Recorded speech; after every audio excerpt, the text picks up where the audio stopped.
السلام عليكم ورحمة الله. أعوذ بالله من الشيطان الرجيم. بسم الله الرحمن الرحيم.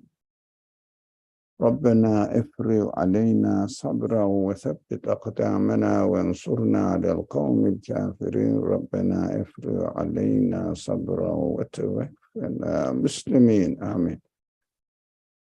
لا حول ولا قوة إلا بالله العلي العظيم. رب اشرح لي صدري ويسر لي أمري واحلل عقدة من لساني يفقه قولي واجعل لي وزيرا من أهلي هارون أخي اشدد به أزري وأشرك في أمري كي نسبحك كثيرا ونذكرك كثيرا إنك كنت بنا بصيرا. وصل اللهم على محمد وعلى آله وأصحابه وأتباعه وسلم والحمد لله رب العالمين. آمين. Okay, we have been studying the story of Jesus, and we went through this.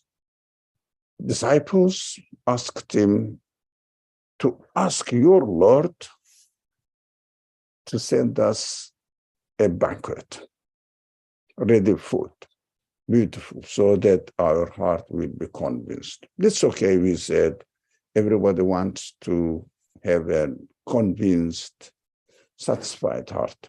That's fine. But what was I? We said, still there is a little bit problem that we have to take into account for ourselves, not for them, because we don't know who are they. Even we know past 2,000 years ago. So your Lord,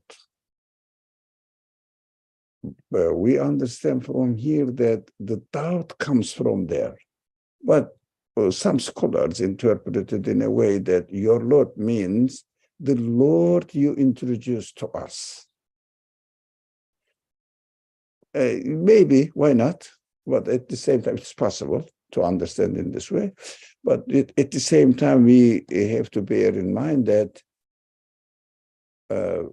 we ourselves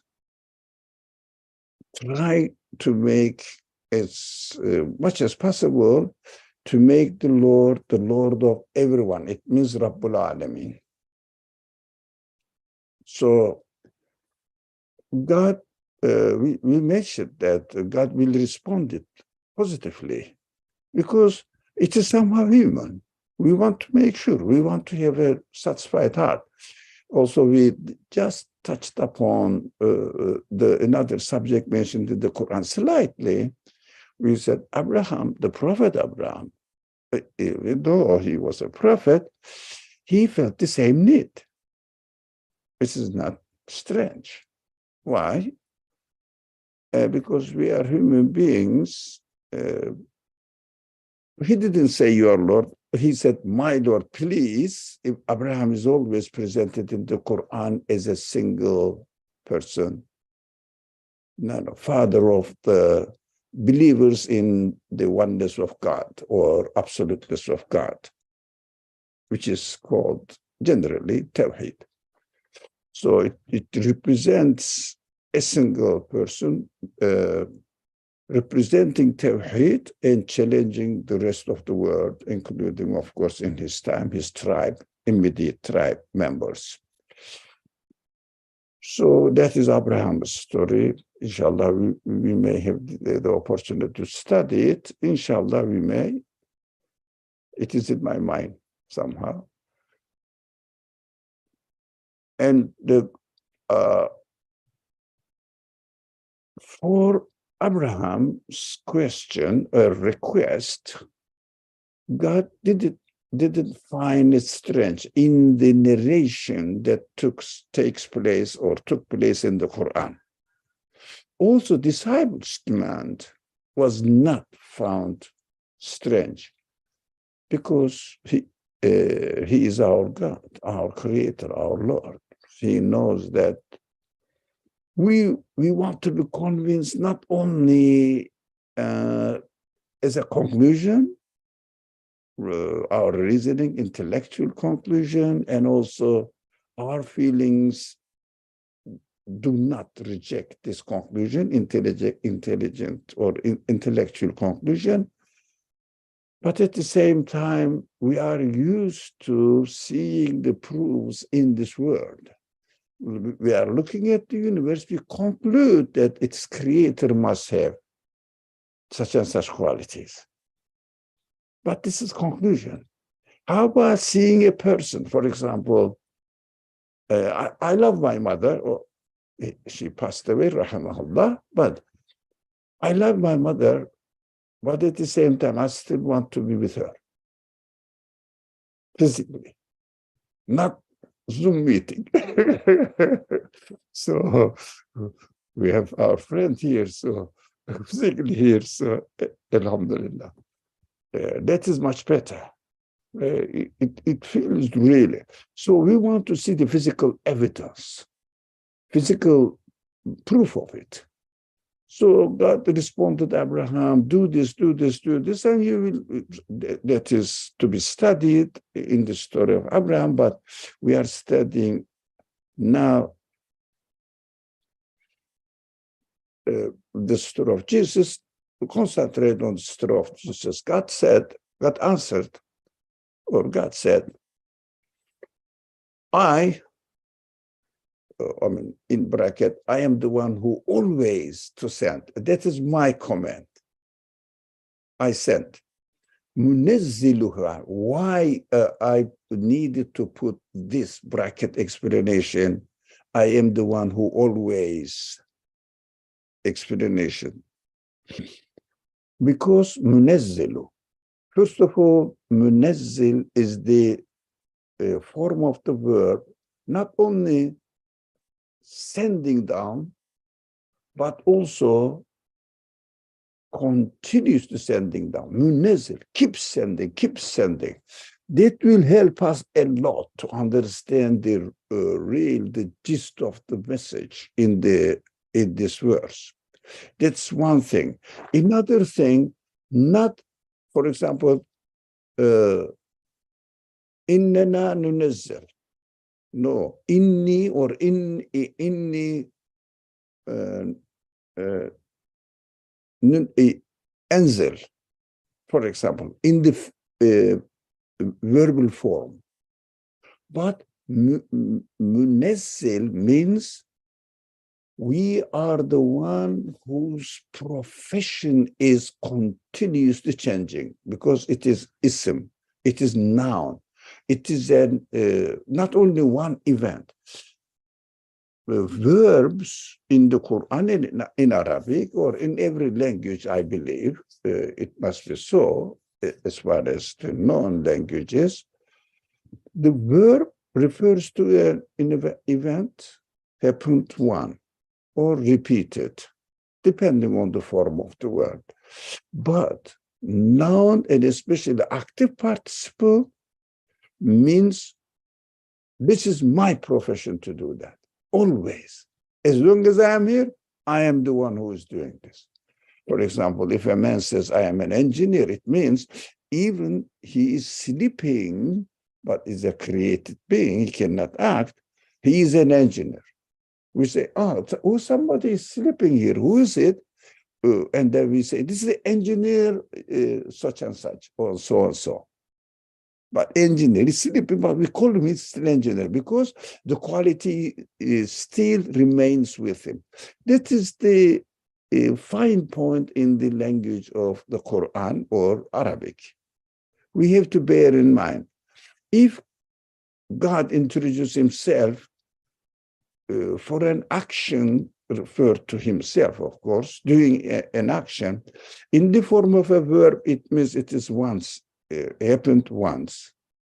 But depending on the form of the words, it may have some sort of continuity in it, repeatedness in it. And also, if a noun is referred to God in the form of a noun, it means always.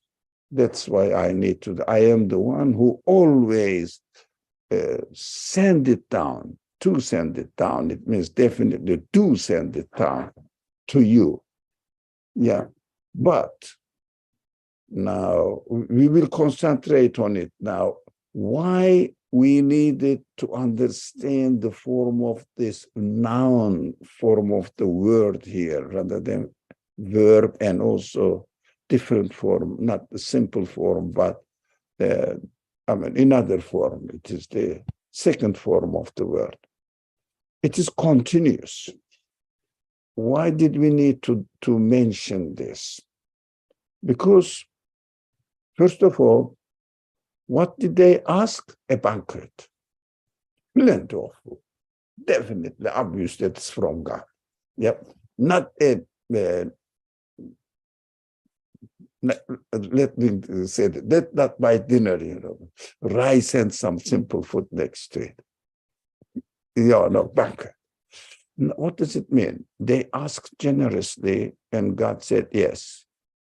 First of all, I am the one who is giving you banquet all the time, all throughout your life. That's one thing. But we have to specify here what does the banquet include in it? Here, sorry. Okay, this one.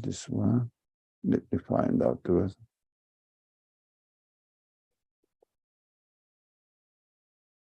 Ma'idatan, that is the name of the section. Yeah, Ma'idah comes from this word, Ma'idah table. Not only in sustenance that we understand from eating. When we say banquet, we have to remember that banquet has what? Food in it, delicacy in it, taste in it, beautifully designed banquet. On various aspects we see, but God's banquet is always with us in every sense. First of all, not every time we receive anything from God, it means anything created by God. There is no other creator anyways. Anything created that we are benefiting from is included in the banquet. And that is why Quran will say, but anyone who denies the truth after this message, arrive with them, truth. After this, anyone who denies it will be punished with the punishment that I will never inflict on anyone else in the world. What does it mean? First of all, we are not in the position now asking a prophet, come on, demonstrate us a miracle which is going to be created by God, of course. Make something physically appear in front of our eyes, and we will physically experience it. We are not in this position. But what this verse tells to me now is very simple and basic. What is that? I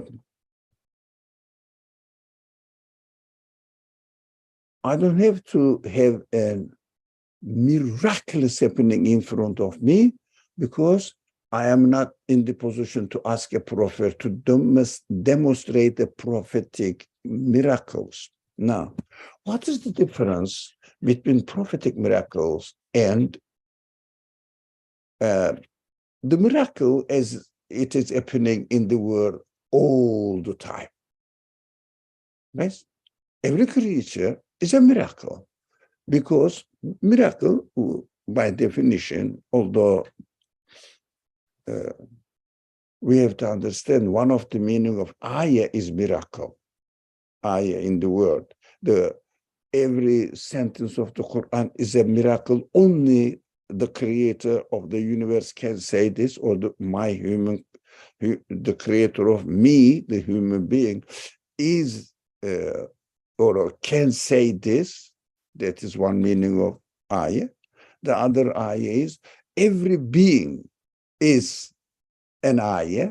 The Quran mixes up all of them. Now, uses a word ayah for three kinds of miracles. First, verses of the Quran. Second, the creatures, each creature in the universe is a miracle. No one can, nothing else can make it, but only the creator of the whole universe. That is also a miracle. Third, miracles for the prophets. But we have to understand, miracles of the prophets are for those people who live in their life.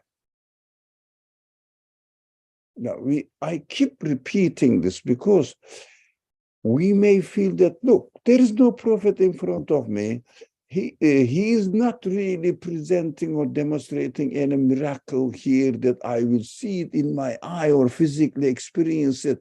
So a handful of water will be enough for an army of 400, whatever people.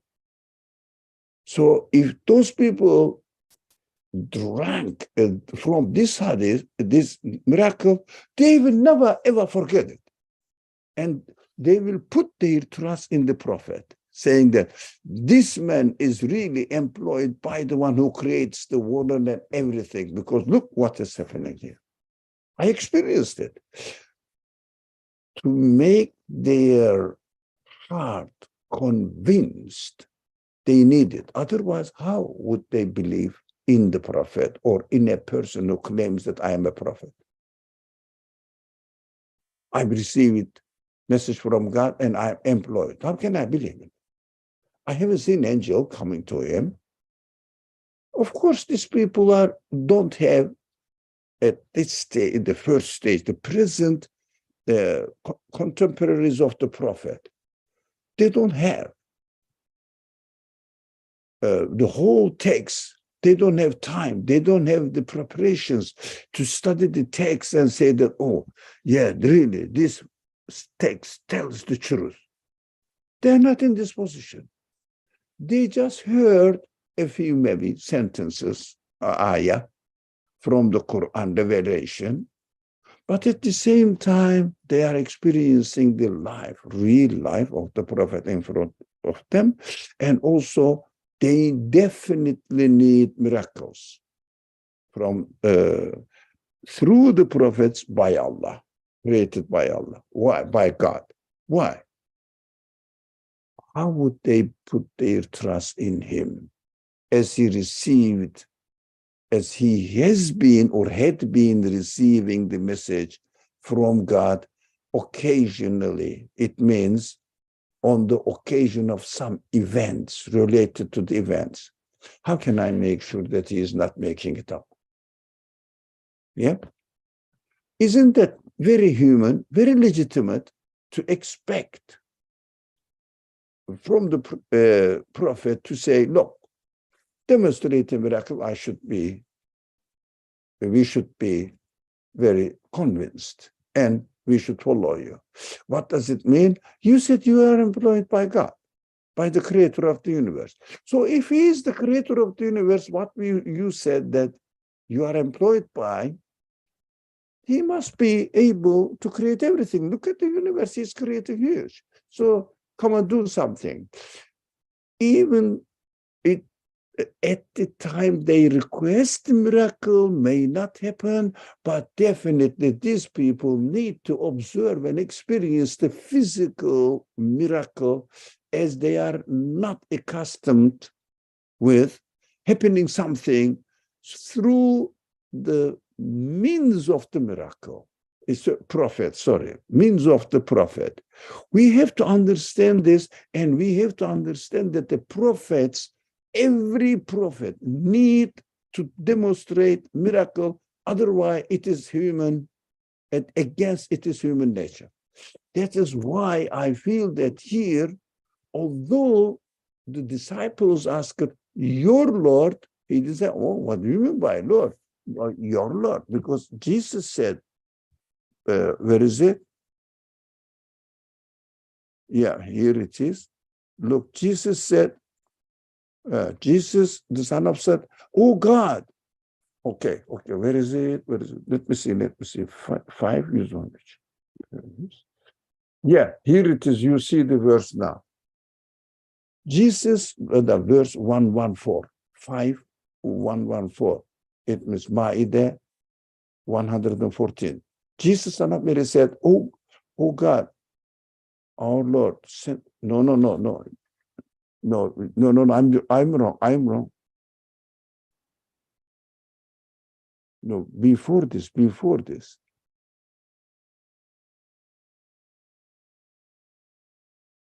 Yeah, all right. Where was it?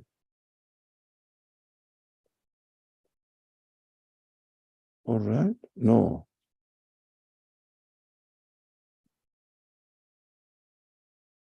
How about this one? I'm looking for a verse that Jesus said, oh, this is not. I'm searching from the other one.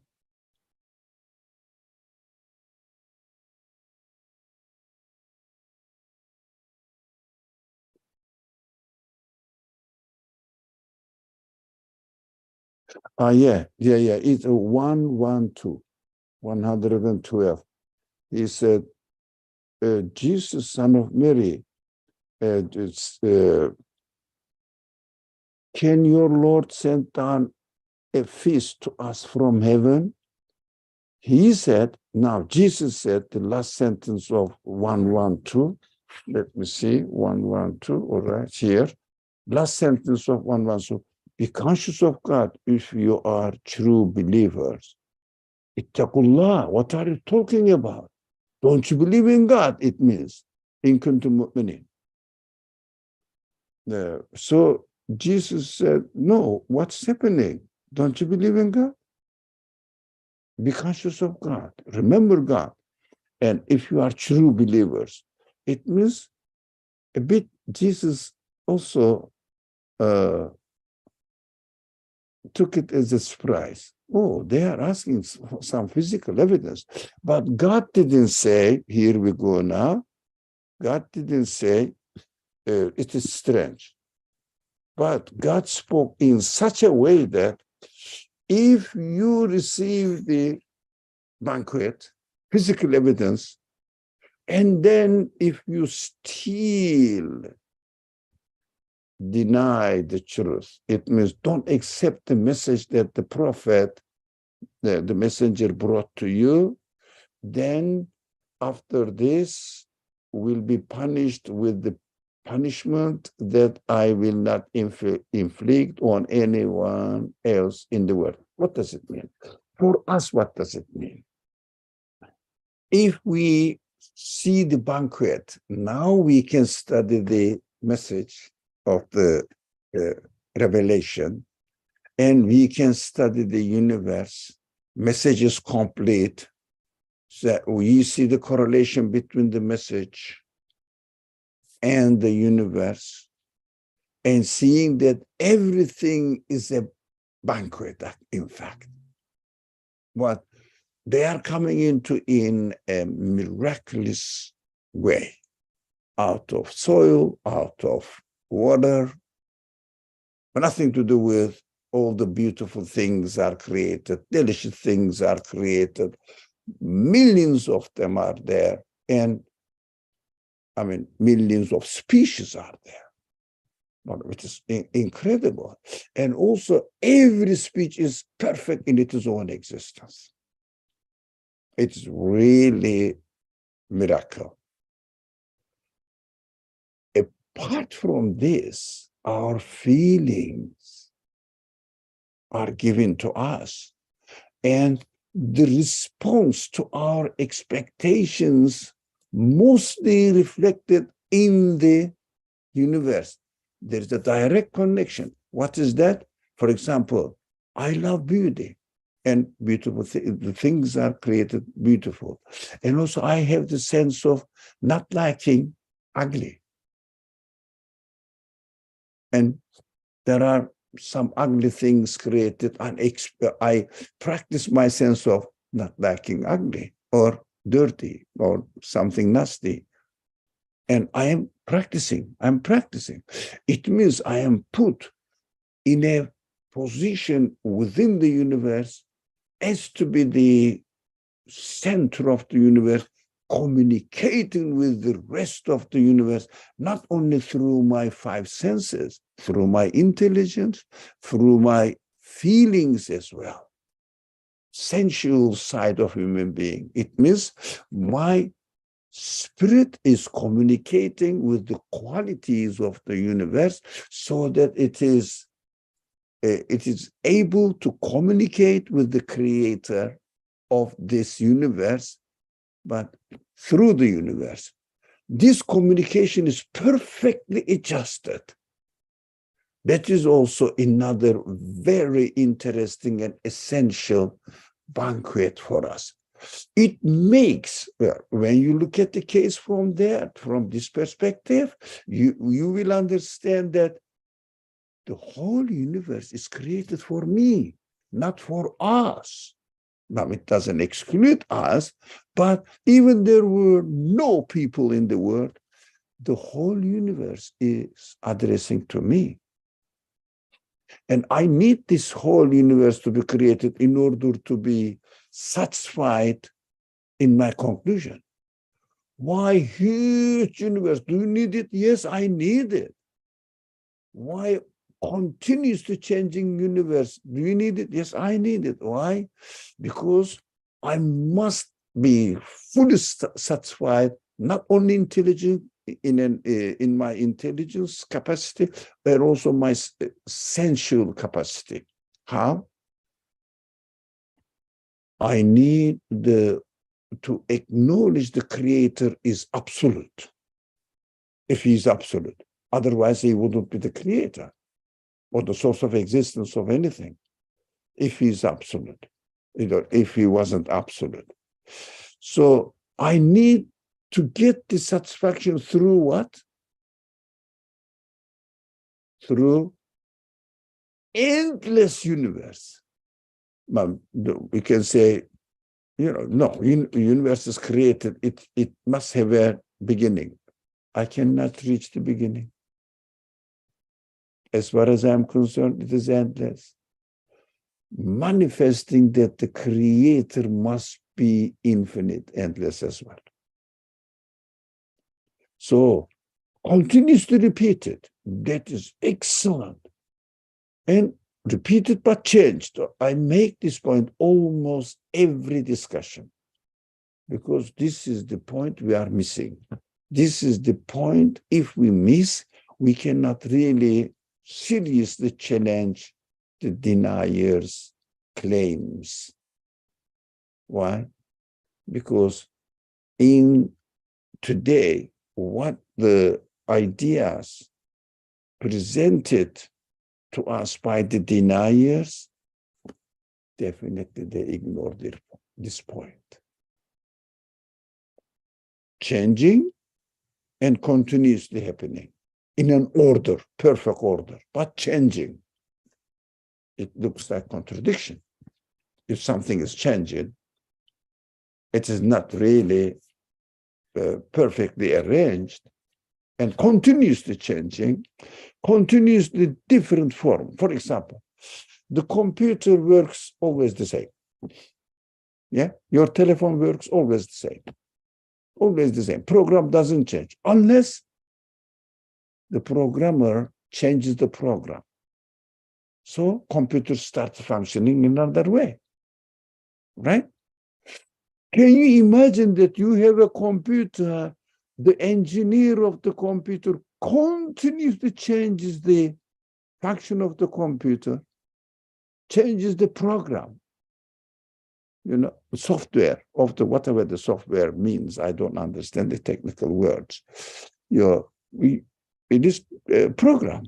You upload the things there. That is it. I mean, this program must be able to accept this application. Otherwise, it doesn't work. So program must be done in this way. This computer continuously changes. It is, I'm not by engineer of the computer, changes this program and perfectly working, orderly working still, and never poses any problem. Here is the word. We just wonder, who's changing them? And keeping the order at the same time. No confusion at all, constantly. That is very, very important. So my position within the universe is such that I am in the center, fully satisfied as far as my limitless senses by the limitless demonstration. Isn't that the biggest banquet for us? Do we need another miracle? Now, is the Quran is here, and the Quran or the revelation, we say, revelation is here, I may study and compare it with the universe. That time, they didn't have the revelation, complete, partial, but a few. They have every right to receive a miracle, to be convinced at least. Take the prophet seriously. Pay attention to his message. Now, practically speaking, people have doubts about the narrations of the prophetic miracles. They make lots of noise about it, saying that the narrations, sequences of the narrations doesn't really seem to be sure. Some sort of doubt is going on there. Okay. Let's assume, let me share my conclusion. Let's assume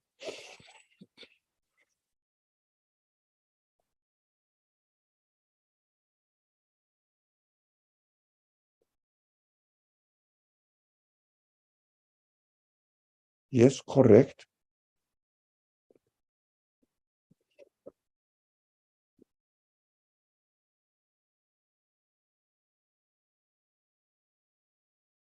No, sorry, something is going on, Nadia. Let me read this one, Nadia. First, let me complete this and I'll come back to your chat box share. All right? So,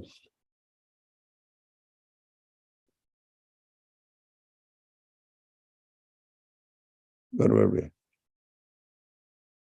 If there was no, let's say all the miracle narrations are fabricated. Yeah, related to Jesus, related to the prophet, fabricated. Okay, I still believe that these people need miracles.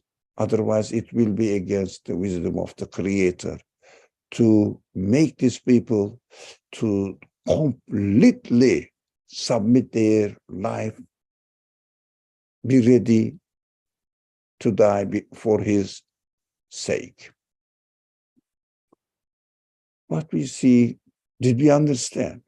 It will be against wisdom of the Creator, because he didn't let me see the angels bringing the message and the prophet is taking them. Yeah, something strange is happening. I don't know. Maybe he's just playing. Yeah. Of course, there is always a benefit of room for a benefit of doubt. Right? So I say these people lived in the life of any prophet. Definitely God must send a sign, the miracle, for them to make them feel completely satisfied so that they will follow him. But if someone still, after seeing the miracle, still may say that he's a magician, maybe he is received it from jinn, these beings, whatever they are. Well, make excuse and deny it, but some people say, most of the people said, look, this is not only once or twice. obvious things are happening here, demonstrating that the Creator is changing his order of creation as we are accustomed to it in a different way. So they need this evidence. Otherwise, it would be something unjust to ask them to follow the prophetic message. Why? The whole text is not there. They don't know because something is strange happening. They don't know that they will sit and study the text. It is too much, right? That is why even all the prophetic narrations of the prophets, miracles were false.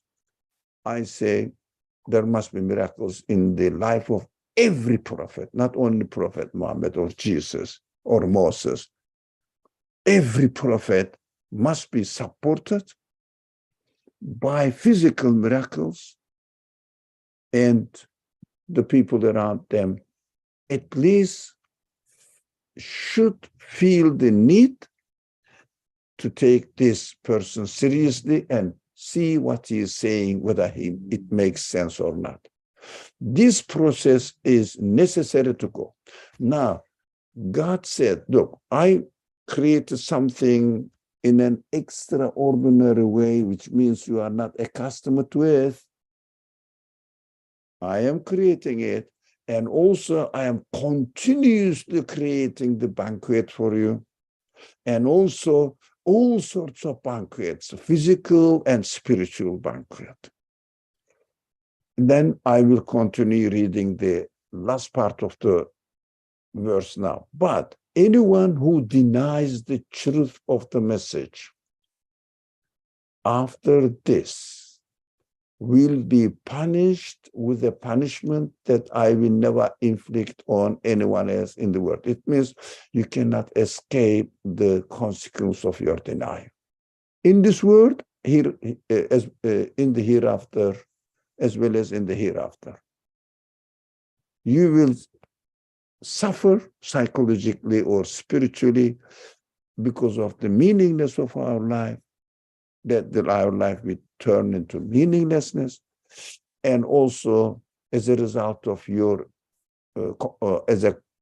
result of your training, education, your education here on earth. After you graduate from school, you will have no degree, and you will be as ignorant as ever when you were in the as you were or I was in this world. I think I'm done with this verse. Let me come to Nadia's comment. You can open the comment and read. Forgive my limited understanding, but can 551 mean that? Nadia is presenting his own understanding, like I did. Of course, everybody has his own understanding, and everybody has the right to say something from his perspective. But right, wrong, let's talk together. You will see what I said is right, wrong, or what Nadia is going to change, say, and we will read what he's saying. So, meant that God answered to people who wanted a tangible miracle. Yes, I can send you a miracle, but if you deny me, after that you will be punished more than all the people who believe in the unseen and do not ask for miracles. No, I don't think so, Nadia, my friend Nadia. Although I appreciate your comment, how do we understand that it says who believe in the unseen and do not ask for miracle? It is impossible not to ask for miracle, by the way. Depends on our understanding of miracle. Without miracle, which means without physical evidence demonstrating the qualities of its creator as to be the creator of the universe, how can I believe in the message? Am I not a human being? Well, it is impossible. to me.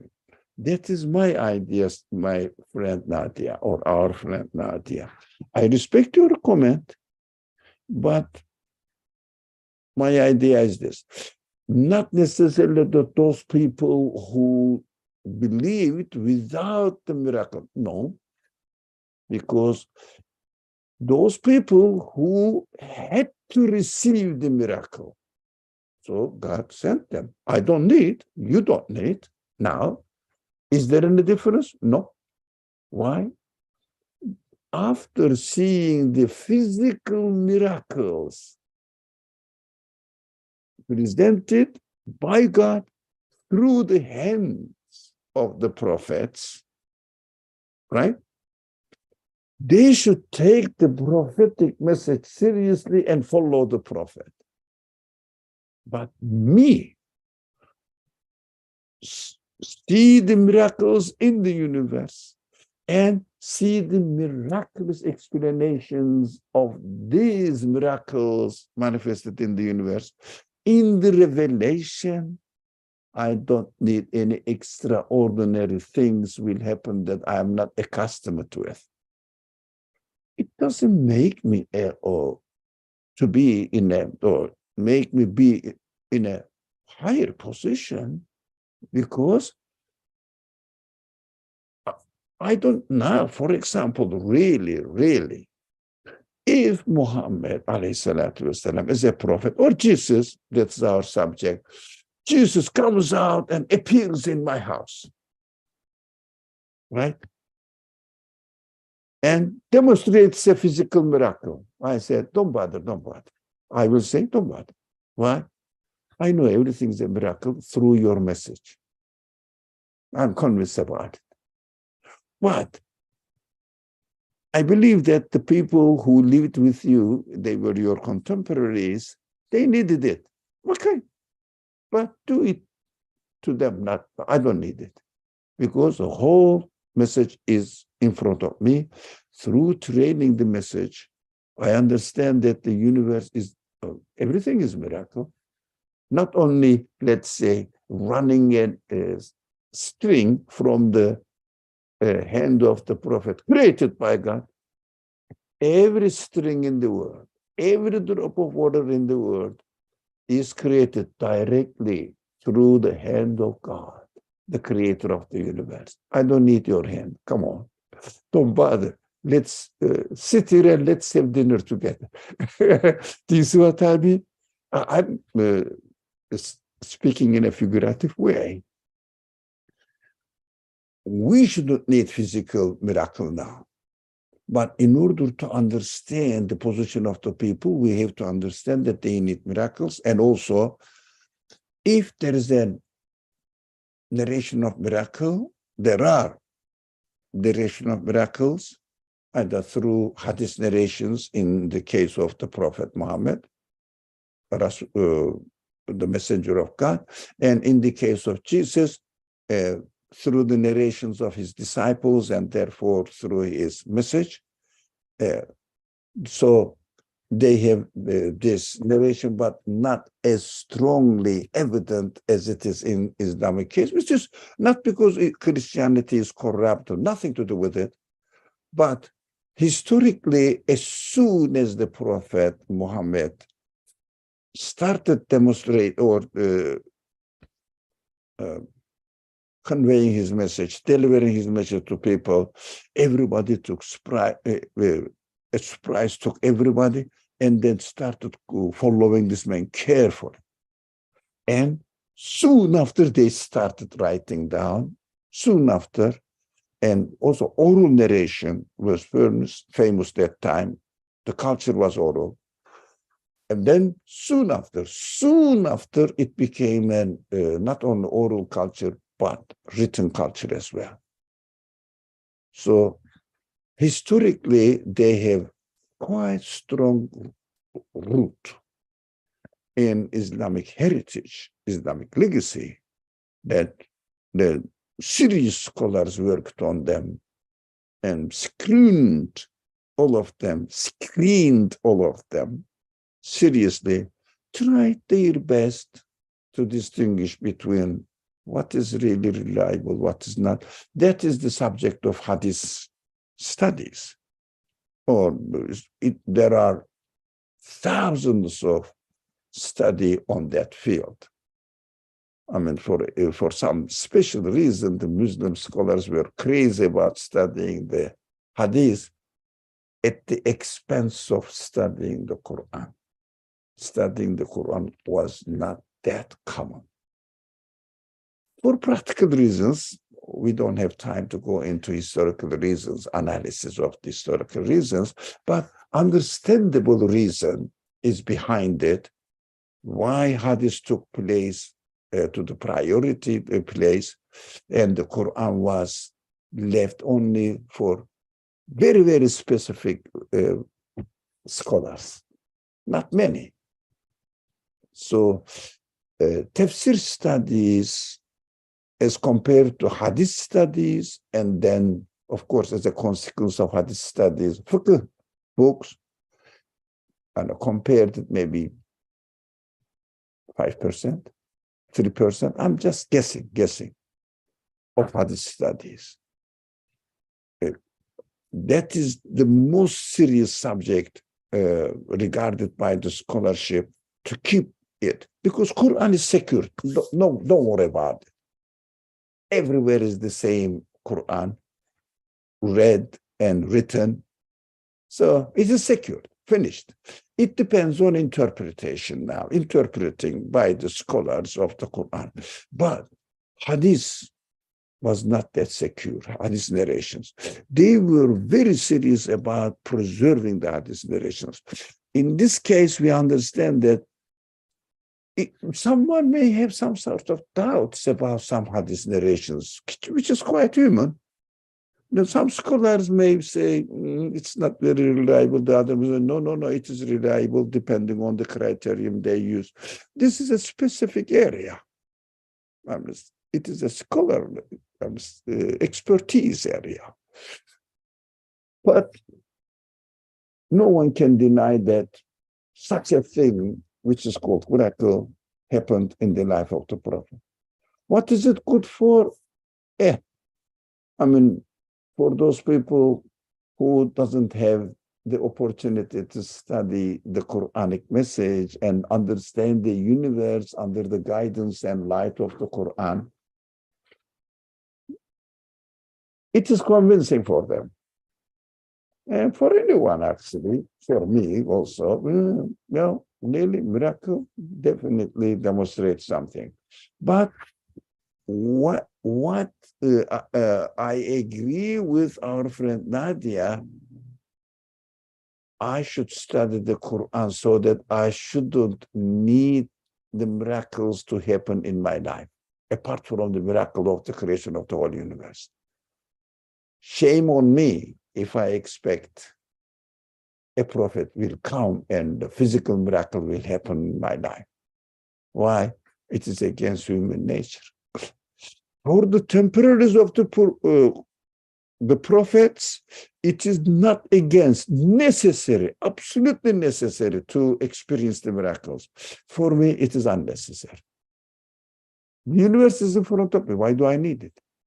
I think we have to have this comfortable attitude towards the hadith narrations, particularly related to narrations of the miracles of the prophets. Peace and blessings be upon him.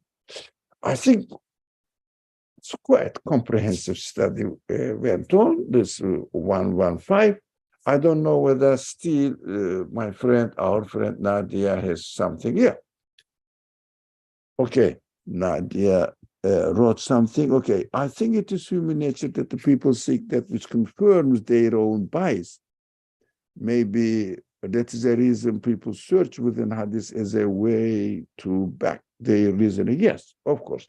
Not everybody has the capacity and opportunity to study the Quran, and especially to study the Quran in the context of the universe, together, hand in hand, intertwined. Not everybody can do it. Even some of the scholars studied the Quran, and unfortunately, they didn't take notes of the creation as the evidence of the content of the Quran, let alone and ordinary common people like me. It may say, I may say, I need an extraordinary according to my habit, according to the way that I am accustomed to it. Something will happen. For example, look, here is the Musaf, here it is. Yep, here is. So, for the sake of Musaf, the book you sent, please demonstrate a miracle in front of me now. Some people may need it. If you study a little bit of the Quran, you don't need it. You wouldn't need it. But one thing that we should never neglect, the Quran must be studied side by side with the universe as to be the evidence of the claim of the Quran, which is based on ghaib. How can I believe the ghaib? For example, if someone says, okay, let me take another ordinary book, there are no. Let me see, identifying something, maybe, no, not. Now, this book. Except for not the propaganda of the same book. You don't know what it is, most probably. But if you have read it, then you will know it. So, this book, somebody may say that the author of this book really exists. It is a book, and it is the author is very intelligent, very knowledgeable. How can I believe it? First of all, I should open it and see whether there are meaningful sentences in it. So that there will be definitely there is a need for an intelligent author of this book, because it has meaningful meaning, meaningful sentences in it. And how can I believe that this author is really intelligent person, very knowledgeable person, etc., etc.? How can I believe it? I have to study the book. Physical book itself. Although the first claim of my friend saying that it is an intelligent, knowledgeable author, still it is ghaib for me, unless I study the book. That is so essential for us to digest in our own understanding, that reading the Quran without taking notice of human nature, my human reality, without taking notice of the reality of the universe out there, the book, the Quran, any revelation, but as far as the last revelation is concerned, the Quran keeps saying that my evidence is my work. I am the speech of, guidance of, to human beings, guidance of the creator of the universe. It is inevitable that I have to go and refer the claims which are made about ghaib in the Quran.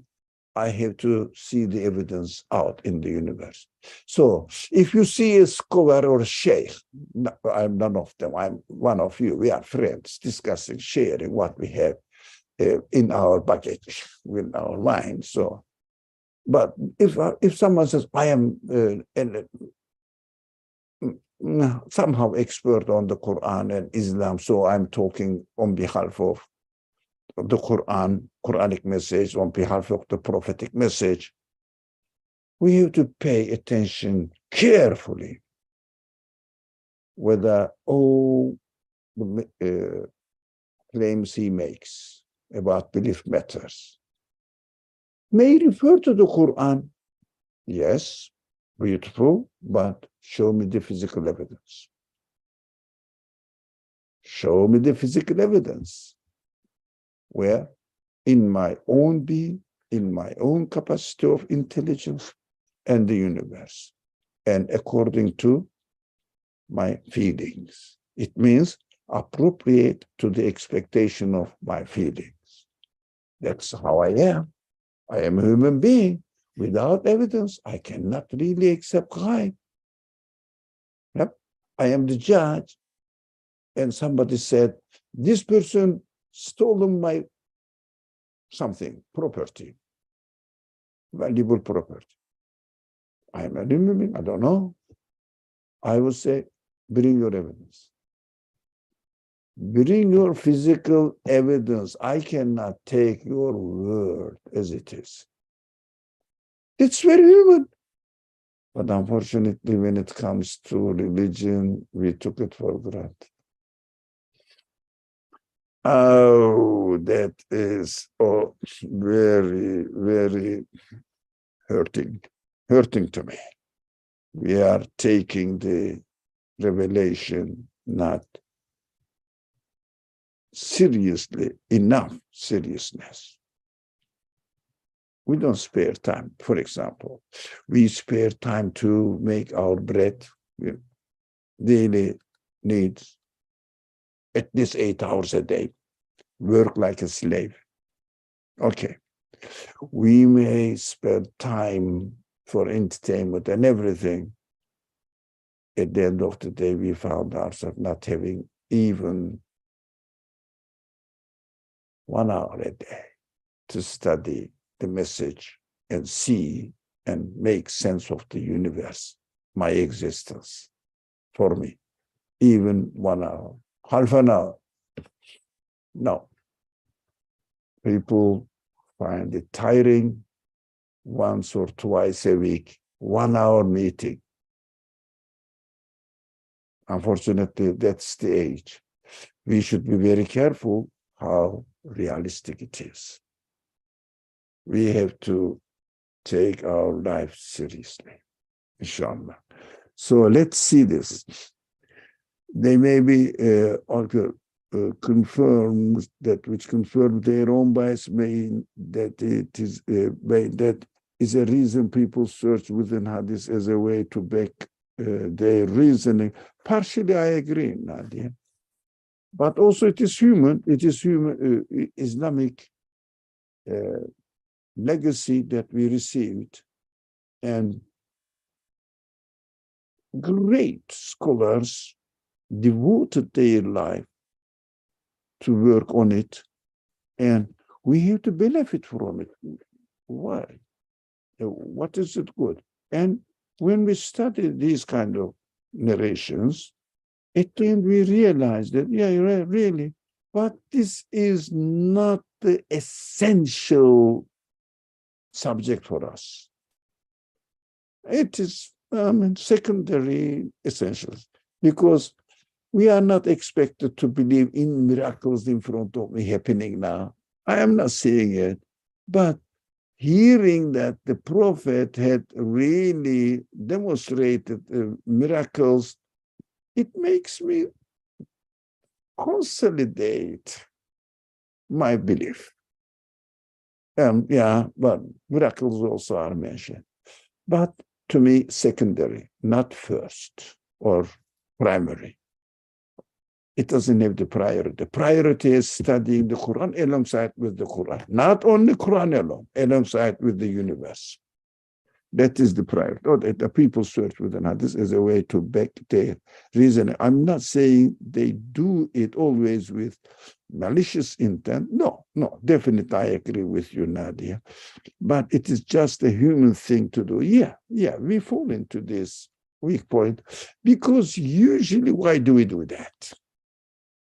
Most of the people of the Muslim world, at least 99% of the Muslim population are awam. And if our aim is to convince the Muslim community members, common people, Muslim, say that I am a Muslim, it works for them.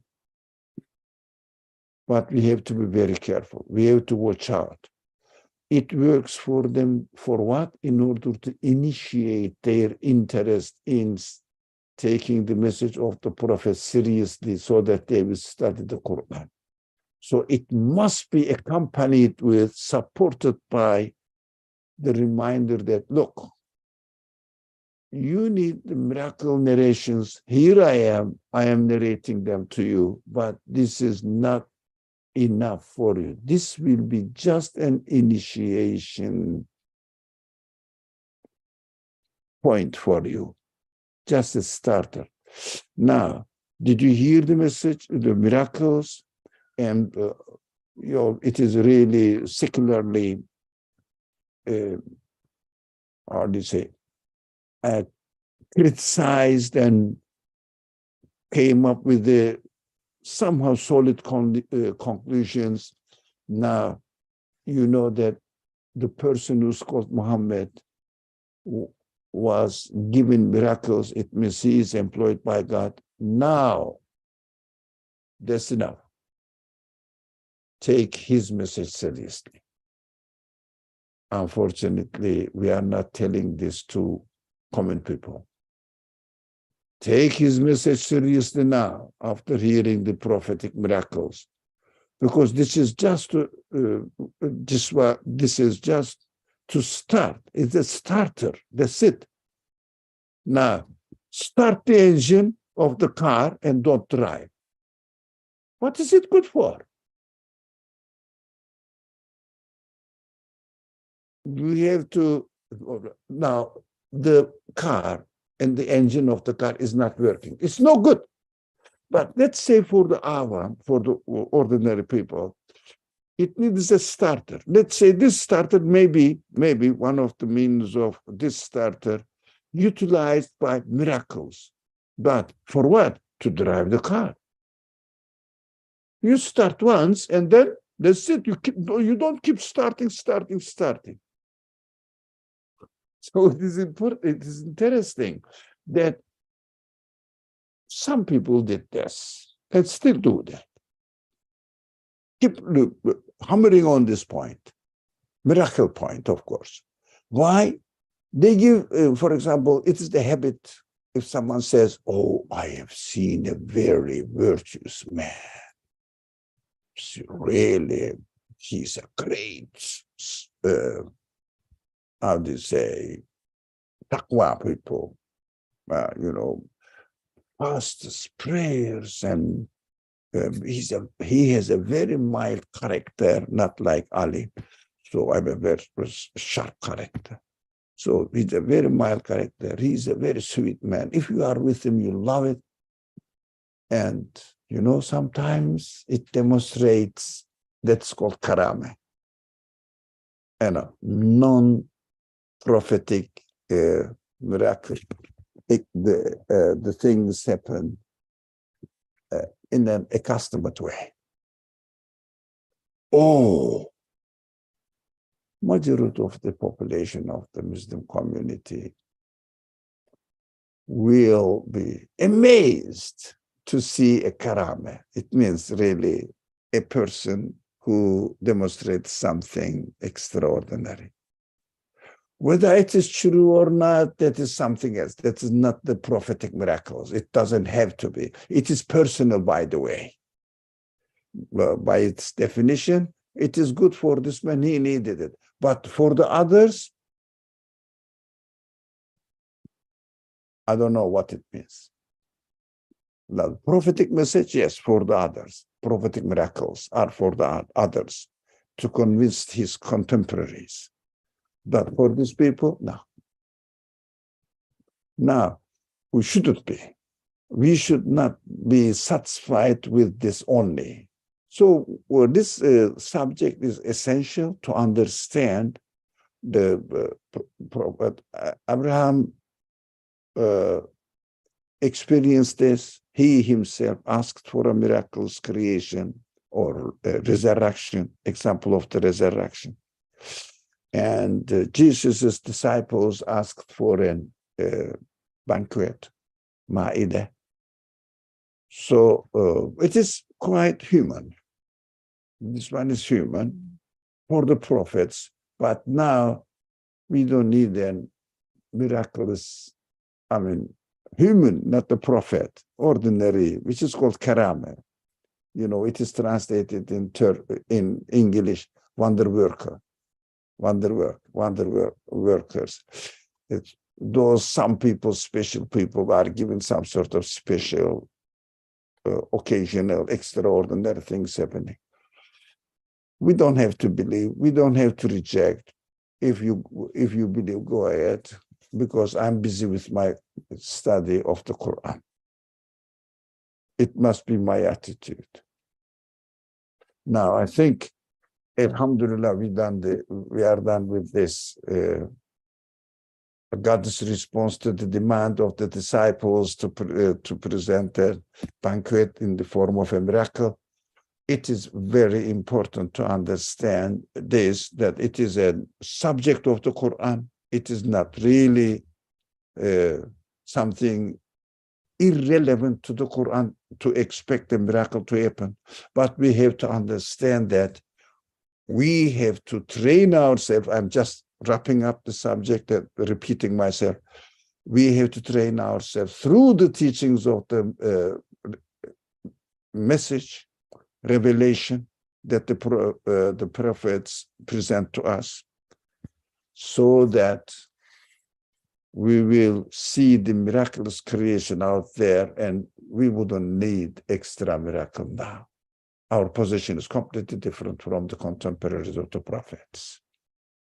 So we should understand that both prophetic miracles are needed, and the universe needs to be created in a miraculous way.